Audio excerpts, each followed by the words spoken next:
Amém? Vamos ler? O texto diz assim, Marcos capítulo 4, dos versos 26 ao 29. Ele prosseguiu dizendo, Jesus estava falando com os seus discípulos e ele vai contar agora uma parábola. O reino de Deus é semelhante a um homem que lança semente sobre a terra. Noite e dia, estando ele dormindo ou acordado, a semente germina e cresce, embora ele não saiba como. A terra por si própria produz o grão, primeiro o talo, depois a espiga e então o grão cheio na espiga. Logo que o grão fica maduro, o homem lhe passa a foice porque chegou a colheita. Amém. Essa é a parábola, esse é o texto sagrado para a gente aqui essa noite. Às vezes a gente passa por situações na vida que a gente sente que a gente não pode fazer nada, que a gente se sente impotente. Eu não sei se você já passou por alguma situação assim na sua vida. Recentemente, obviamente, a Lê, antes de ter a Manu, antes de dar luz a Manu, ela estava grávida. E vários momentos durante a gravidez, ela sentiu dor, ela sentiu desconforto, ela sentiu muitos enjoos. E em vários desses momentos, eu ficava com o coração doído por ela. Eu tinha várias vezes a vontade de transferir um pouco a dor dela para mim, o desconforto dela para mim, para a gente pelo menos dividir um pouco, para ela ter alguns momentos de alívio. Teve momentos que ela passou assim, semanas seguidas com desconfortos. E é muito ruim isso, porque nesses casos a gente não pode fazer nada. A única coisa que eu podia fazer por ela é estar do lado dela e orar e pedir a misericórdia de Deus para que aquela dor aliviasse, fosse abreviada. É muito ruim quando a gente passa por esses momentos assim, que a gente sente que a gente não pode fazer nada, infelizmente, a gente se sente realmente impotente e é muito ruim, porque isso causa um desconforto enorme no nosso coração. Enquanto eu estava pensando sobre isso, eu me lembrei de uma outra situação, 2006, quartas de final da Copa do Mundo, está lá a seleção brasileira jogando contra a França. Eu não sei porquê, mas eu sempre me lembro desse jogo, que o Brasil perdeu de 1-0 para a França. Se você gosta de Copa do Mundo, você deve se lembrar desse jogo. Esse ano, inclusive, é um ano de Copa. Eu gosto muito mesmo de acompanhar a Copa do Mundo e tal. Mas eu lembro que nesse jogo, Brasil jogando contra a França, jogo empatado, aí Zidane joga aquela bola lá no finzinho, o Henry chega e faz 1-0 contra o Brasil.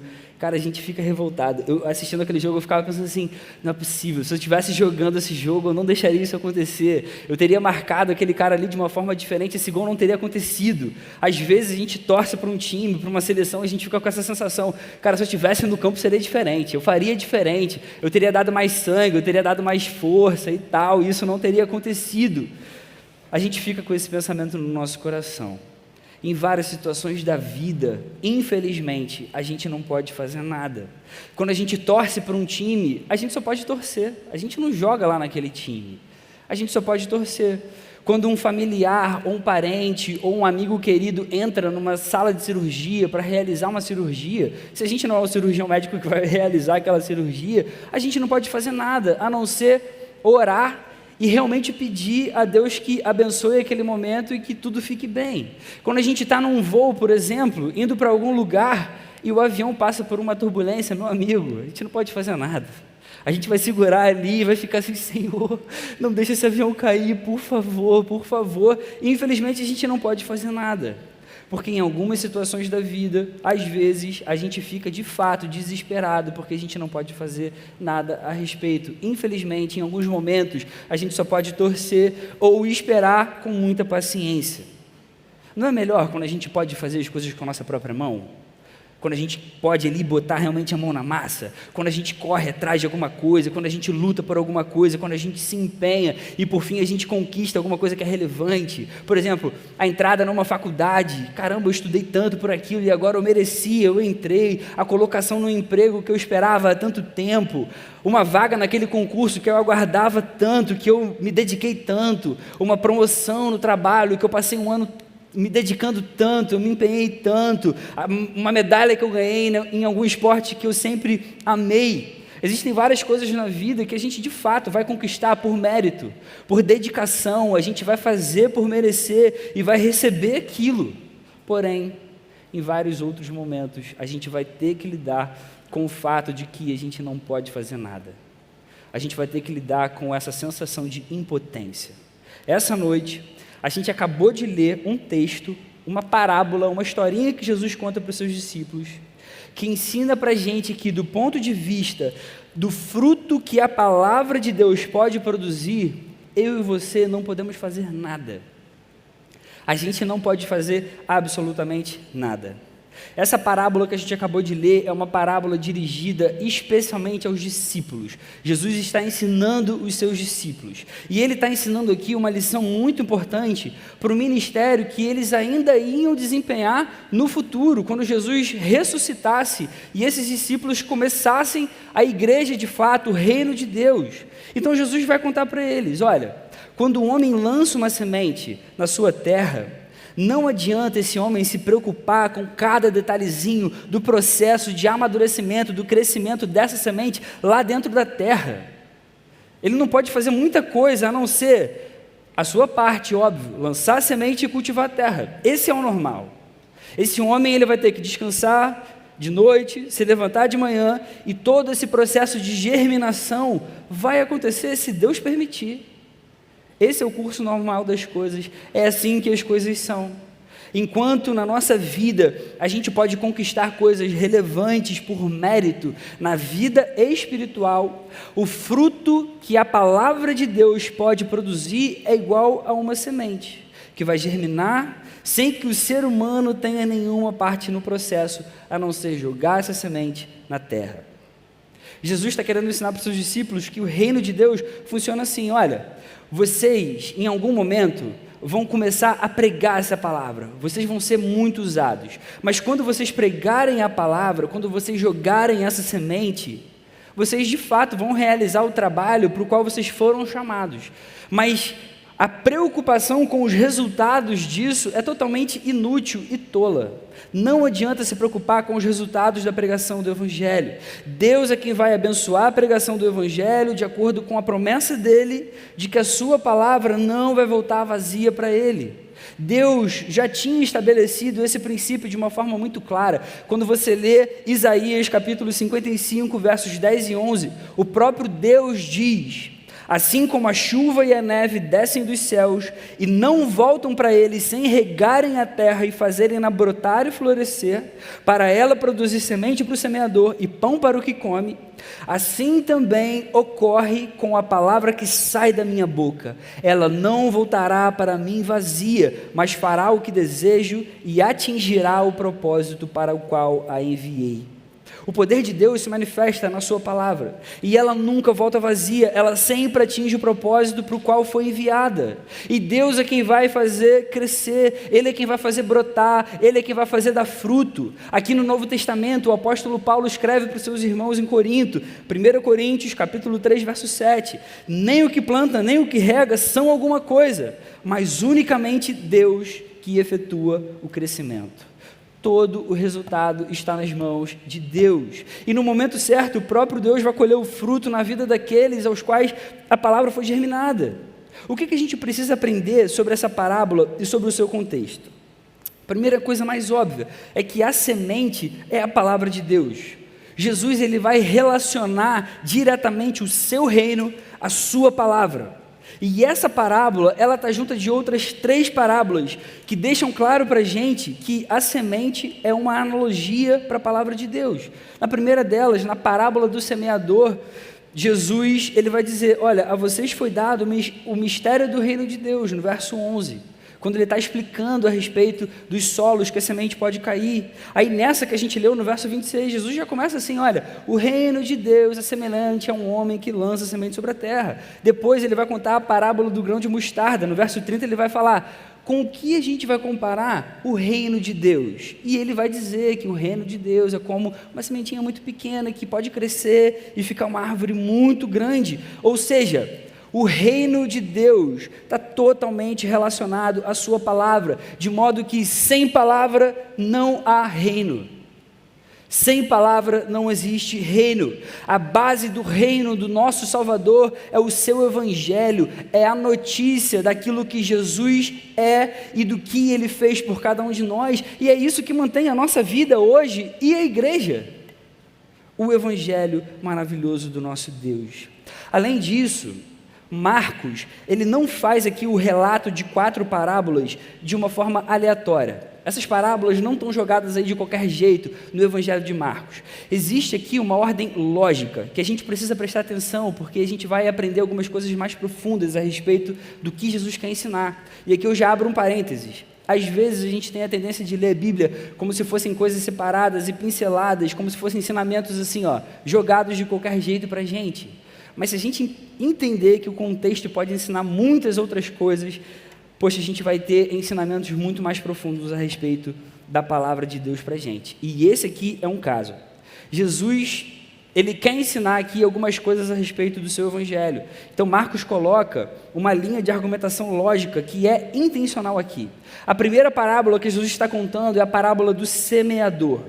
Lembra daquela parábola que ele vai dizer que o semeador saiu a semear e ele começa a jogar sementes enquanto ele está semeando, e aí umas caem à beira do caminho, outras caem num terreno pedregoso, outras vão cair entre espinhos, até que algumas vão cair numa boa terra. Jesus está querendo ensinar aos seus discípulos que a palavra dele vai cair em solos diferentes em alguns momentos. Ou seja, muitas vezes o coração que vai receber a sua palavra, o coração que vai ouvir o evangelho verdadeiro, ele pode estar numa disposição distinta daquela que a gente desejaria. Claro que a gente queria pregar para todo mundo que tivesse vontade e sede de ouvir esse evangelho verdadeiro, mas nem todo mundo vai ouvir desse jeito, porque alguns solos são como a beira do caminho, outros como o terreno pedregoso, outros como os espinhos, e alguns de fato vão ser uma boa terra. Aí Jesus já vai emendar na parábola da candeia.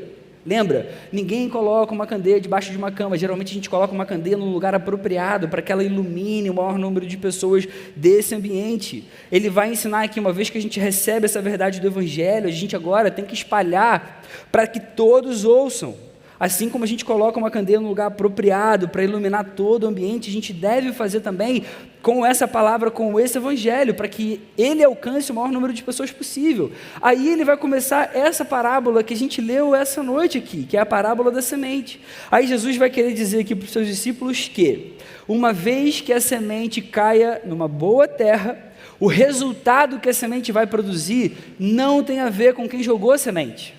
O resultado não tem a ver comigo, nem com você, não tem a ver com o quanto a gente é bom, se a gente fala bem ou não, se a gente tem carisma ou não, se a gente está explicando direitinho ou não, não depende de você, e Jesus quer que os seus discípulos aprendam isso. Ele é quem vai fazer a semente brotar, germinar, crescer, e no fim ele é quem vai colher. E aí por fim, Jesus então vai contar uma parábola, que é a parábola do grão de mostarda. Finalmente Jesus vai mostrar aqui que, ainda que a semente seja muito pequenininha, do tamanho de um grão de areia da praia, ainda que a nossa palavra às vezes pareça insignificante, sem força, ela pode dar um fruto gigantesco, inimaginável, um fruto muito grande. Ainda que a gente pregue a palavra, ainda que a gente explique o evangelho, achando que isso não teve impacto nenhum no coração da pessoa, achando que a pessoa não ouviu direito, achando que isso não fez tanta diferença na vida dela, uma vez que ela caia num solo bom e Deus a faça brotar, ela tem um potencial de crescer absurdamente, ela tem um potencial de ser muito frutífera para a glória de Deus, a ponto de ter ramos tão grandes que as aves do céu podem abrigar-se à sua sombra. Essa é a sequência que Jesus está ensinando aqui para os seus discípulos, e ela é intencional. Ele está dizendo, olha, um dia vocês vão pregar esse evangelho, um dia eu vou usar a vida de vocês têm que aprender isso. Olha só, em primeiro lugar, todos os corações precisam ouvir, isso não cabe a vocês, não são vocês que vão escolher para quem vocês vão pregar, vocês têm que pregar para todo mundo, para todo tipo de solo. Em segundo lugar, ele vai falar, a gente precisa iluminar o ambiente em que a gente vive, de modo que o maior número de pessoas seja alcançada por essa verdade e tenha suas vidas transformadas. Aí ele vai dizer, olha, os resultados não dependem de vocês, não está nas mãos de vocês, depende só de Deus. E é a parábola que a gente leu essa noite aqui, e ele vai falar por fim, olha, ainda que pareça algo muito pequeno, muito insignificante, ainda que você se sinta fraco, ainda que pareça que não fez a menor diferença, fica tranquilo que quando o evangelho dá fruto, ele pode abençoar muitas pessoas de uma forma que a gente não consegue nem imaginar. E o que é mais maravilhoso aqui, nisso que a gente está lendo, que depois Marcos já vai fazer alguns relatos que são maravilhosos, para mostrar o poder que a palavra de Jesus tem na prática. Jesus não só ensinou essas coisas maravilhosas, mas logo depois Marcos vai dizer que Jesus entra num barco, vai atravessar o mar e vem uma grande tempestade. Lembram desse texto? Aí vai dizer que Jesus acorda porque os discípulos estavam apavorados e Jesus dá ordem. E ele fala: calme-se, aquiete-se. O mar se acalma, os ventos param. Jesus tem poder sobre a natureza. Logo depois, Jesus vai entrar na região dos Gesarenos, e aí ele vai expulsar uma legião de espíritos imundos de um cara que já estava ali preso a isso há muito tempo e vai jogar numa manada de porcos. Lembram desse texto? Marcos está querendo dizer que Jesus também tem poder sobre o mundo espiritual, e logo depois Jesus vai continuar o seu ministério, vai curar uma mulher da sua hemorragia, quando a mulher toca nele, no meio de uma multidão, e logo depois Jesus vai ressuscitar a filhinha do dirigente da sinagoga, Jairo. Marcos está querendo deixar claro, olha só, Jesus ensinou para a gente algo que é maravilhoso a respeito da sua palavra, do poder que ele tem, e Jesus tem poder de fato para fazer tudo isso. Ele tem poder sobre toda a natureza, ele tem poder sobre todo o mundo espiritual, e ele tem poder sobre todo o mundo físico, a ponto de curar doenças e a ponto até de ressuscitar o morto. Jesus tem poder para fazer isso. Isso é muito maravilhoso. Quais são as lições, então, que a gente pode aprender dessa parábola específica que a gente está estudando aqui essa noite? Em primeiro lugar, cabe ao discípulo lançar a semente. Cabe ao discípulo de Jesus, aos servos de Jesus, aqueles que amam Jesus, apenas isso, pregar a palavra. Versos 26 e 27. O reino de Deus é semelhante a um homem que lança semente sobre a terra. Noite e dia, estando ele dormindo ou acordado, não depende dele, em momento nenhum. A semente vai germinar e crescer, embora ele nem saiba como. Embora ele não faça nem ideia de como que aquela semente cresce, como que ela faz o que ela faz. O nosso papel como discípulo é lançar a semente, é pregar a palavra, é explicar o evangelho que pode salvar, que pode transformar qualquer coração. A palavra, ela tem poder para converter o pecador. A gente sabe que só o Espírito Santo pode regenerar um coração, só que ele vai usar a palavra de Jesus para fazer isso, então ele quer usar a nossa vida. Quando a gente lê Romanos capítulo 1, verso 16, o apóstolo Paulo fala: eu não me envergonho do evangelho, porque é o poder de Deus para a salvação de todo aquele que crê. Repara nas palavras aqui do apóstolo: o evangelho é o poder. O evangelho é o poder de Deus, não é o seu carisma, não é a sua oratória, não é o seu jeito amigável ou cordial. O evangelho é o poder, o evangelho tem poder. Muitas vezes a gente deixa de jogar as sementes porque a gente faz um pouco de confusão com isso. A gente fica pensando que existe talvez uma forma um pouco melhor de explicar isso para outra pessoa. Eu acho que o pastor, quando vem aqui pregar, ele fala muito melhor que eu, ele estudou para isso, ele sabe o que ele está falando. Como que eu vou pregar o evangelho para o meu amigo do trabalho, para uma outra pessoa que talvez eu conheça agora, como é que eu vou fazer isso? Mas o poder não está na forma, o poder está na palavra, o poder está no próprio evangelho. A gente precisa aprender a olhar para o lugar correto, a gente tem que aprender a olhar para a palavra e crer que ela de fato tem poder para transformar a vida de quem ouve. Se você só se preocupar com a forma de falar, não é isso que vai regenerar o coração que está ouvindo. É claro que em alguns casos a forma importa. A gente não vai chegar igual um ignorante, né? Igual um grosseirão e, querer que a pessoa acredite na gente, porque a vida não vai condizer com aquilo que a pessoa crê, é óbvio. Mas, se você se preocupar muito com a estética, se empenhar para ser um ótimo comunicador, se você se esforçar para contar uma história linda, sem lançar a semente de fato, isso não vai converter ninguém. Ninguém vai se converter. Cabe a gente lançar a semente, jogar essa palavra que é viva, jogar ela no solo e deixar que Deus faça a sua obra. É Deus que vai fazer brotar, é Deus que vai fazer crescer, é Ele quem vai fazer dar fruto. Então cabe a gente apenas lançar a semente, cabe a gente apenas pregar e viver a palavra, o evangelho. O resto ela pode fazer por si só, pelo poder do nosso Deus. Isso é maravilhoso demais. A segunda lição que esse texto ensina para a gente é que cabe a Deus o fruto que a semente vai dar. Cabe a Deus. O resultado da pregação da palavra está nas mãos do nosso Senhor. Versos 28 e 29, a terra por si própria produz o grão, primeiro o talo, depois a espiga e então o grão chega na espiga. Jesus está querendo ensinar que, olha só, não depende, sabe? Não depende de você ficar preocupado, que esforço você vai empenhar nisso. Ela vai crescer, independente do que você faça.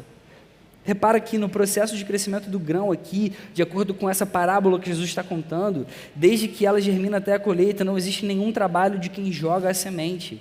Todo o resto é com Deus. Ele é quem tem os seus eleitos, Ele é quem pode quebrantar um coração, Ele é quem tem poder para regenerar, para fazer com que as pessoas vivam novamente. Uma vez que é Deus quem faz brotar e crescer, se você lançou a semente de verdade, fique em paz. Fique em paz. Cabe a gente apenas expor as verdades do Evangelho. A gente não deve se preocupar com resultados imediatos. Muitas vezes a gente quer tudo para ontem. A gente vive hoje numa geração que é imediatista, que quer se empenhar para ter o resultado amanhã. Eu quero fazer de tudo para ter o resultado quanto antes. Eu quero alcançar logo o meu objetivo. Eu quero fazer essas coisas de uma vez só. O problema é que isso, em alguns momentos, pode afetar a confiança que a gente tem na palavra. E a gente precisa entender que os resultados da vida cristã, da pregação do Evangelho, não tem a ver com a gente, tem a ver com a vontade de Deus. Em 2020 eu tive uma reunião muito legal com o Charles e com o Léo aqui na igreja. A gente estava reestruturando a comunicação aqui da igreja, a gente começou com um projeto piloto na comunicação do Gol. E aí eu pude compartilhar com eles alguns sonhos que eu tenho de fato para o Gol, para esse ministério de jovens. Inclusive, assim, as pessoas que me conhecem sabem que eu sou um cara que sonho muito, assim. Se você tiver tempo e paciência e quiser conversar comigo, você vai ver que eu vou ficar horas e horas falando das coisas que, poxa, eu desejo, que eu gostaria de ver, que eu sonho de fato e tal. E aí eu pude conversar com eles algumas coisas. E eu lembro que nessa reunião, eu cheguei no quadro e escrevi um número para eles. Eu escrevi assim, 2000. E aí eu falei para eles, eu consigo enxergar um grupo de jovens aqui tão maneiro, tão grande, tão impactante, que a gente possa ter de fato, semanalmente aqui, mais de 2.000 jovens adorando a Deus, buscando a Deus, que fazem diferença no meio onde a gente vive, no meio onde a gente trabalha, por onde a gente vai. Eu consigo pensar nessas coisas e sonhar com essas coisas de uma forma muito clara e tranquila. É óbvio, o meu sonho não é esse número. O meu sonho, de fato, é o processo que precisa acontecer para que esse número seja só um resultado natural. Eu falei para eles que o meu maior sonho é viver um avivamento aqui no nosso meio, na nossa cidade. Eu creio que isso pode acontecer. Eu creio de verdade que isso pode acontecer. Existem duas formas, e a gente discutiu isso nesse dia. Eu falei, a gente ou pode fabricar um mover, a gente pode chegar para o conselho, talvez, pedir um orçamento, e aí a gente começa a convidar pessoas famosas para cá, bandas conhecidas no meio gospel, a gente pode trazer pessoas famosas na internet para que elas atraiam mais pessoas. Ou a gente pode, a segunda opção, orar todos os dias e clamar e desejar e pedir a Deus que faça isso e jejuar e continuar colocando esse desejo nas mãos de Deus, e eu tenho certeza que Deus pode responder da forma que Ele quiser, quando Ele quiser, e eu quero viver essa segunda opção, e é aí que entra o meu sonho. Meu maior sonho é ver um avivamento acontecendo aqui no nosso meio. A gente já viveu muitas coisas legais na história da nossa igreja, mas eu creio que isso não é o fim de forma alguma. A gente ainda pode viver muitos outros momentos maravilhosos assim, porque o resultado está nas mãos de Deus, não depende da gente, não depende do que a gente faça, depende única e exclusivamente da vontade de Deus. O ponto é, esse resultado cabe a Deus. Isso significa que pode não acontecer, e eu não tenho problema nenhum com isso. Isso significa que pode acontecer daqui a algum tempo, e a gente precisa aprender a esperar com muita paciência diante de Deus. Pode ser que Deus queira tratar algumas coisas ainda no nosso coração. Existem várias outras justificativas que você pode pensar aí no seu coração. O importante que a gente está aprendendo aqui essa noite é, nós precisamos lançar a semente. A gente precisa lançar a semente. O resultado está literalmente nas mãos de Deus. Agora, vem a parte boa, isso não impede da gente sonhar, isso não impede da gente desejar, isso não impede da gente pedir, isso não impede da gente clamar ao nosso Deus e querer isso com todo o nosso coração. A gente só precisa acertar o lugar correto do nosso sonho. Onde a gente tem colocado o nosso sonho de fato? O resultado Deus vai dar se Ele quiser, no tempo que Ele quiser, do jeito que Ele quiser. E isso é maravilhoso. Isso enche meu coração de paz. Cabe a Deus o fruto que a semente vai dar. O nosso papel é pregar a palavra. O resultado está nas mãos do nosso Deus. Amém? Eu queria compartilhar então 2 aplicações para a nossa vida diante de tudo isso que a gente ouviu aqui essa noite. Em primeiro lugar, obviamente, lance a semente. Lance a semente. Apenas pregue a palavra. Não se importe com o resultado. Não se preocupe com o resultado. Para lançar a semente, a gente precisa estar convicto da vida que existe na semente. A gente precisa ter convicção no nosso coração a respeito da palavra. Como Paulo tinha, Romanos 1,16, que a gente leu há pouco tempo atrás. Eu não me envergonho do Evangelho, porque é o poder de Deus para a salvação de todo aquele que crê. Paulo tinha tanta convicção a respeito da veracidade do Evangelho, do poder do Evangelho, que isso era um testemunho poderoso a respeito do poder de Deus na sua própria vida. A gente precisa ter também essa convicção, essa certeza no nosso próprio coração. A gente tem que ter certeza dessa vida que existe nesse Evangelho, se a gente crê nisso. A gente vive num tempo em que existe muita idolatria ao nosso redor e no nosso próprio coração. A melhor forma, talvez a única forma de combater a idolatria no nosso tempo, tanto a que a gente vê à nossa volta, quanto no nosso próprio coração, é por meio do Evangelho, é pregando o Evangelho. Quando a gente lê o relato das viagens missionárias de Paulo lá em Atos, a gente vai ver na segunda viagem missionária dele, você pode ler depois isso em Atos 17, num determinado momento, Paulo chega em Atenas. Ele chega ali e está esperando pelos seus companheiros Silas e Timóteo. E aí ele começa a andar pela cidade e o texto diz que ele viu tanta idolatria nessa cidade que ele ficou profundamente indignado. Eu consigo imaginar o coração dele, totalmente apaixonado por Jesus, totalmente desejoso de ver o reino crescendo, a igreja crescendo. Talvez um coração assim, se visse um altar, se visse um ídolo, já ia ficar indignado, mas ele viu a cidade inteira cheia de ídolos e ele ficou profundamente indignado. Eu consigo imaginar essa indignação do seu coração. E qual é a reação dele então diante disso? Ele começa a discutir com os gregos tementes a Deus, ele começa a discutir com os judeus que existiam ali naquela região. Depois ele vai para a praça pública e começa a pregar o evangelho. E aí o texto diz que ele começa a discutir com os estoicos e com os epicureus ali naquele momento, que eram 2 escolas filosóficas da época. E ele começa a falar do evangelho, começa a combater aquelas pessoas com o evangelho, e ele chama tanta atenção que as pessoas começam a ter mais curiosidade e levam ele para o Areópago. Ele vai para o Areópago e lá ele vê tantos ídolos que de repente ele vê até um altar dedicado a um Deus desconhecido.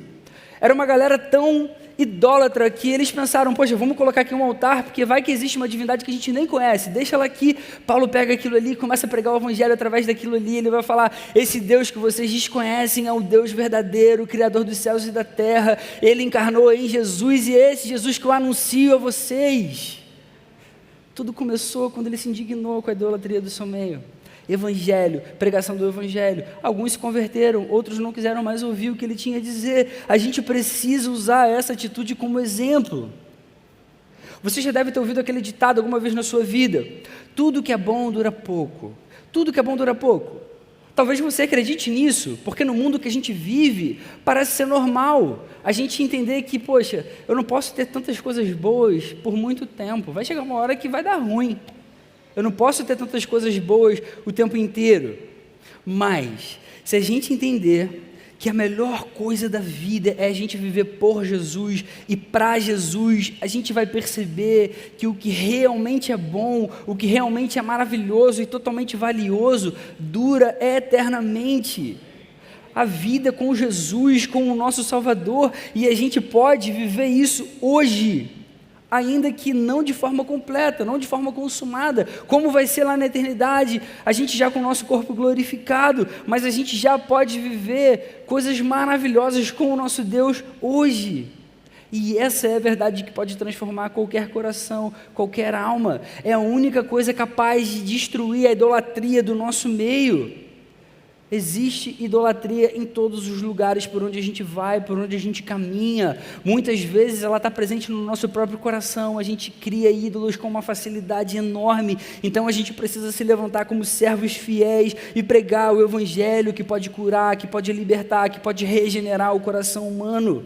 Só o evangelho de Jesus é capaz de destruir qualquer ídolo completamente e apontar para o lugar correto em que o desejo humano encontra o seu lugar essencial, que é na presença de Deus.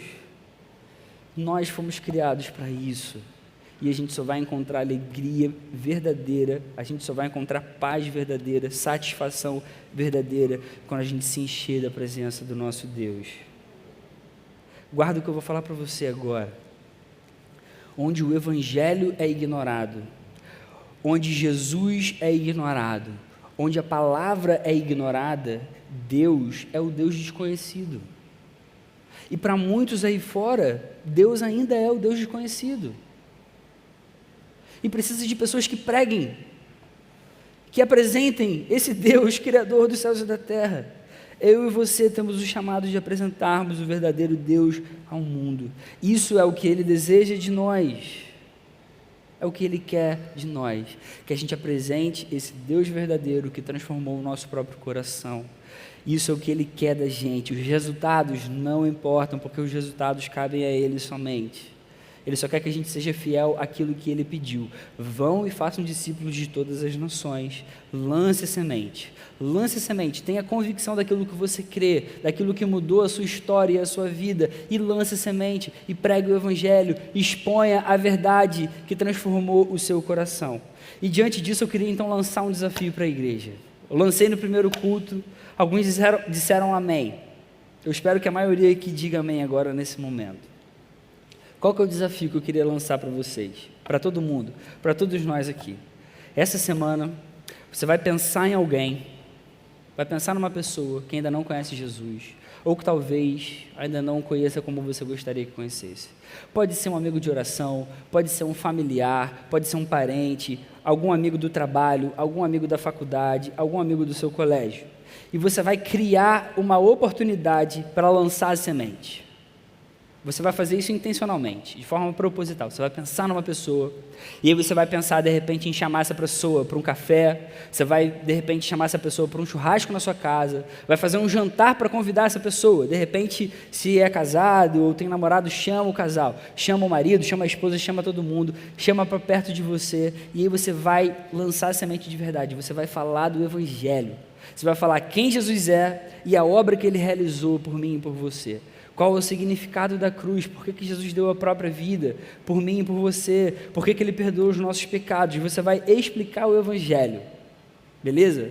A ideia não é você convidar para ir na sua célula, não, nem convidar para vir aqui na igreja. Convidar não é pregar o Evangelho. Convidar é só convidar. É maravilhoso, a pessoa vai estar no nosso meio, ela vai se sentir amada, vai ser legal e tal. Mas isso não é pregar o Evangelho. Pregar o Evangelho é falar quem é Jesus e o que Ele fez. Vocês topam? Todo mundo topa? Dá aquele medo, né? Que as pessoas, pô, amém, vou só falar para estar junto aqui. Coloca isso diante do seu coração. Desafio, essa semana, todo mundo vai pensar em alguém e vai convidar para falar do Evangelho. Vocês vão ver que coisas inimagináveis vão acontecer. Além disso, o retiro está chegando, a gente está 2 semanas do retiro. Fale de Jesus para o seu amigo de oração, convida ele para cá. Essa semana o conselho vai se reunir, eles com certeza vão puxar minha orelha por isso. Mas vamos encher essa igreja aqui de gente. Convida o seu amigo de oração para estar aqui. Ele vai entrar de alguma forma, a gente vai dar um jeito. Chama o seu amigo de oração aqui para o nosso meio. Segunda aplicação para a nossa vida. Deixe Deus fazer todo o resto. Nossa parte é lançar semente. O resto está nas mãos de Deus. Deixe Ele fazer todo o resto. Faça a sua parte. Deixe o resultado com Deus. Creia que a palavra tem poder para transformar as vidas que ouvem. Se a gente parar para pensar, a vida cristã, ela não é uma vida de muitas novidades. Ela é só uma vida de relembrança.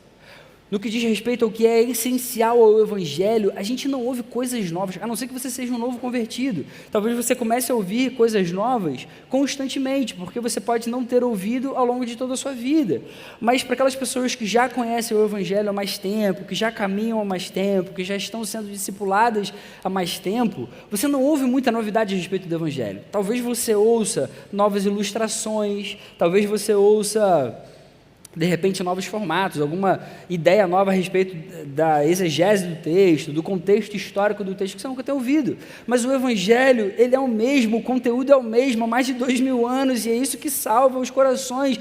Jesus Cristo, sendo Deus, ele encarnou, ele morreu por nós e ressuscitou, e ele fez isso para perdoar os nossos pecados. Esse é o Evangelho, não existe novidade há mais de 2000 anos. Essa é a mensagem que pode transformar qualquer coração que crê. Sempre foi assim e sempre vai ser assim. Você crê que a palavra é viva para você, para a sua vida? Você crê que a palavra tem o poder de pegar você em algum momento da tua história e te ajudar a passar por alguma dificuldade? Se você crê, se você já viveu isso, isso pode acontecer com quem está perto de você também. A palavra pode ser poderosa para outras pessoas também. O que Deus quer de nós é que a gente seja essa ponte entre Ele e essas pessoas. Tanto Romanos 1,16 quanto Hebreus 4,12 confirmam para a gente que a palavra tem o poder necessário para transformar vidas. Ela fez isso no nosso coração, ela pode fazer isso em qualquer coração. Cabe a gente lançar a semente. Deixe Deus fazer o trabalho que é dele. Essa parte aí, se a pessoa vai querer ou não, é com Deus. Deixa Deus fazer essa parte. Eu quero concluir dizendo que a gente não pode fazer nada além de lançar semente, os resultados não dependem de nós, e graças a Deus por isso. Assim como essa palavra mudou o nosso coração, agora ela precisa ser lançada, para que outros corações também mudem, também sejam transformados. Então, querido irmão, querida irmã, lance a semente, deixe o resultado com Deus, amém? Vamos fazer uma oração? Senhor, muito obrigado mais uma vez, porque a Tua palavra, ela desafia a gente mesmo, ela faz a gente sair da nossa zona de conforto, ela revela para a gente o poder que Você tem e que a Sua própria palavra tem. A gente é muito grato por isso, Senhor, porque é muito bom a gente viver tendo um Deus que ama a gente dessa forma, um Deus que se fez homem para mostrar o quanto ama cada um de nós. Então ajuda a gente agora a viver uma vida que faz a diferença, Senhor. Que o nosso maior legado aqui nesse mundo, nessa vida, não seja a herança para os nossos filhos, Senhor. Não seja, de repente, uma obra intelectual que as pessoas depois queiram saber mais, ou que seja uma história de vida, de superação. Senhor, que o nosso maior legado seja a Sua palavra nos corações que tiveram contato com a gente, Senhor, que o nosso maior legado seja a pregação do Teu Evangelho, seja o amor que a gente tem por Jesus e pela Sua obra. Faz assim e ajuda a gente, Senhor, dá para a gente o Teu Espírito, encoraja cada um de nós, dá a Tua sabedoria, Senhor, e continua fazendo a Sua obra, no nome de Jesus, amém, amém.